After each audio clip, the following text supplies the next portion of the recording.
Raporti i progresit i vitit 2025 për shëndetësi vën në pas sfidën e kujdesit shëndetësor që mbetet shqetësuese.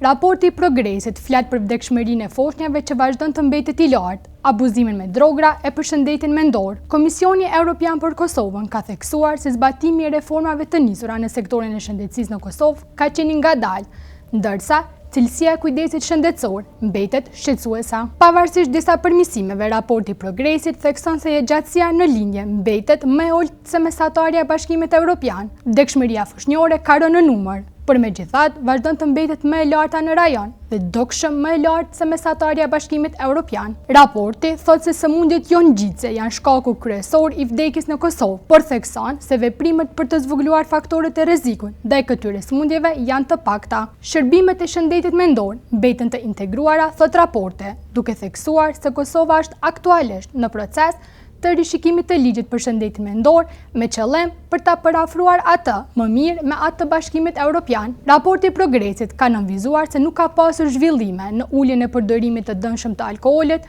në abuzimin dhe parandalimin e drogës. Sa i përket ligjit për kontrollin e duhanit, raporti i progresit ka vlerësuar se ende nuk zbatohet plotësisht në Kosovë. Kosova ka arritur mbulim prej 85% për vaksinën e re kundër papillomavirusit midis grupit të parë. Sa i përket programit të shqyrtimit të kancerit, raporti ka thënë se nuk kryhet në mënyrë sistematike në Kosovë. Pabarazitë në shëndetësi vazhdojnë të mbeten një shqetësim serioz.